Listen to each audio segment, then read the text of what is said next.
Hello my dear student, शिक्षा coaching classes के YouTube channel में मैं आपका स्वागत करती हूँ। आइए स्टूडेंट्स, आज हम क्लास 12 सब्जेक्ट फिजिक्स का नया सेशन 2021-22 के लिए यूनिट फर्स्ट स्थिर वैद्युतिकी का चैप्टर सेकंड वैद्युत विभव धारिता के अंतर्गत विभव को प्रभावित करने वाले कारकों के बारे में देखते हैं।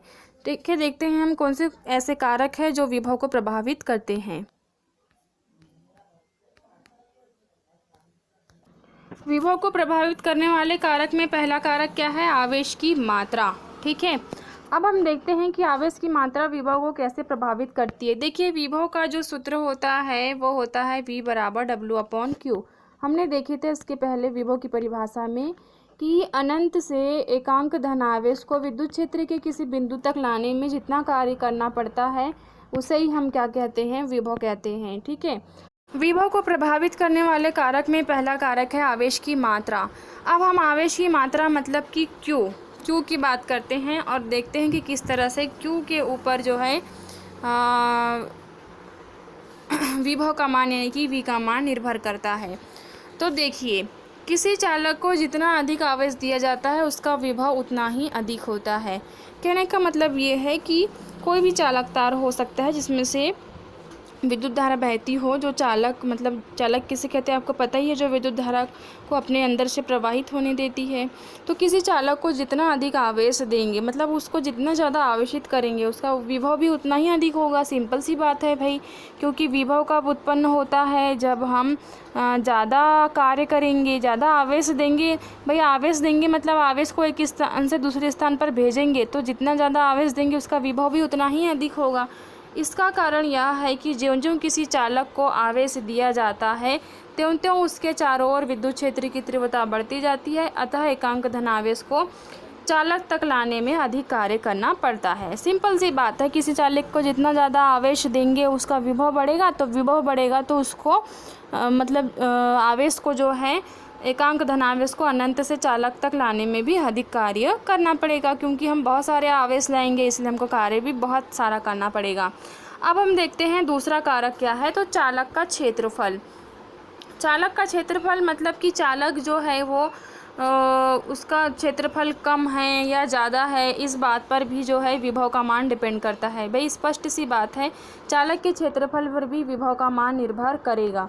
तो आवेश स्थिर रहने पर चालक का विभव उसके तल के क्षेत्रफल के व्युत्क्रमानुपाती होता है, अर्थात क्षेत्रफल बढ़ा देने पर उसका विभव कैसा होता है? कम हो जाता है। मतलब अगर हम आवेश की मात्रा वही रखें जितना हमने आवेश दिए हैं, मान लो इसको हमने 2 कूलाम का आवेश दिए इसको, ठीक है, और 2 कूलाम का आवेश देने के बाद में हमने इसके क्षेत्रफल को कम कर दिए। अब देखो, ये 2 कूलाम का आवेश इसके ऊपर भी था और ये 2 कूलाम का आवेश इसके ऊपर भी है। तो क्षेत्रफल को अगर हम कम करते हैं, ठीक है, तो विभव कैसा हो जाएगा भाई? विभव जो है वो अधिक हो जाएगा। विभव कैसा हो जाएगा? अधिक। और अगर क्षेत्रफल को बढ़ाते हैं मतलब बड़ा करते हैं, तो क्षेत्रफल को बढ़ाने से उसका विभव का मान कैसा हो जाता है? कम। कहने का मतलब ये है कि चालक का क्षेत्रफल और विभव दोनों एक दूसरे के व्युत्क्रमानुपाती है। कैसे? कि अगर हम क्षेत्रफल को बढ़ाते हैं तो विभव घट रहा है, तो है ना व्युत्क्रमानुपाती। तो भाई अगर हम विभव बढ़ाना चाहते हैं तो किसी भी चालक का क्षेत्रफल हमको क्या करना पड़ेगा? कम करना पड़ेगा, तब ही विभव का मान कैसा होगा? अधिक होगा। ठीक है, तो छोटा चालक है तो छोटे चालक में अगर हम आवेश देंगे तो ज़्यादा विभव उत्पन्न होगा। चालक बड़ा करेंगे उसका क्षेत्रफल बढ़ाएंगे, सिंपल सी बात है, उसमें आवेश ज़्यादा देना पड़ेगा तो विभव भी कम उत्पन्न होगा। देखिए, आवेशित चालक के समीप अन्य चालक की उपस्थिति। अब ये तो बिना हम इसका डिस्क्रिप्शन देखे ये कह सकते हैं कि अन्य चालक की उपस्थिति से विभव का मान कम होगा। भाई सिंपल सी बात है, मान लो ये चालक है और इसके समीप अगर कोई दूसरा चालक है तो तुमको पता ही है इससे आवेश निकल कर यहाँ जाएगा विद्युत चुम्बकीय प्रेरण की घटना से, तो इसका मान कैसा होता जाएगा? कम हो जाएगा, है ना। तो कम होगा मतलब सिंपल सी बात है, आवेशित चालक के समीप अन्य चालक लाने पर आवेशित चालक का विभव कैसा हो जाएगा? कम हो जाएगा, यानी कम हो जाता है। ठीक है, चालक के परितः माध्यम पर। जो लास्ट पॉइंट है वो क्या है, चालक के परितः माध्यम पर। चालक के परितः माध्यम मतलब ये चालक है मान के चलो, इसमें से विद्युत धारा बहने वाली है, ये विद्युत धारा का प्रवाह कर सकता है अपने में से। अब इसके चारों ओर हमने माध्यम लाए है ना, इसके चारों ओर हमने कुछ दूसरा माध्यम, परावैद्युत माध्यम भर दिए, जो विद्युत का कैसा हो कुचालक होता है, ठीक है। अब माध्यम होने पर उसका विभव कम हो जाएगा, वो सिंपल सी बात है। इसके चारों ओर अगर हम माध्यम भर देंगे तो ये माध्यम में थोड़ा ना थोड़ा आवेश तो जाएगा, ठीक है, यहाँ से निकल के। तो जो है चालक के समीप या चालक के परितः यानी चारों ओर अगर हम के परावैद्युतांक का माध्यम भर देते हैं या लगा देते हैं तो उसके वैद्युत विभव का मान कैसा हो जाता है, कम हो जाता है। तो स्टूडेंट्स ये है विभव को प्रभावित करने वाले कारक। अब हमारे ऊपर निर्भर करता है कि हम किस परिस्थिति में विभव के मान को बढ़ाते हैं और किस परिस्थिति में कम करते हैं। तो अगर हमको बढ़ाने की ज़रूरत पड़ती है तो हमको बढ़ाना भी पड़ता है, और घटाने की ज़रूरत पड़ती है तो हमको घटाना भी पड़ता है।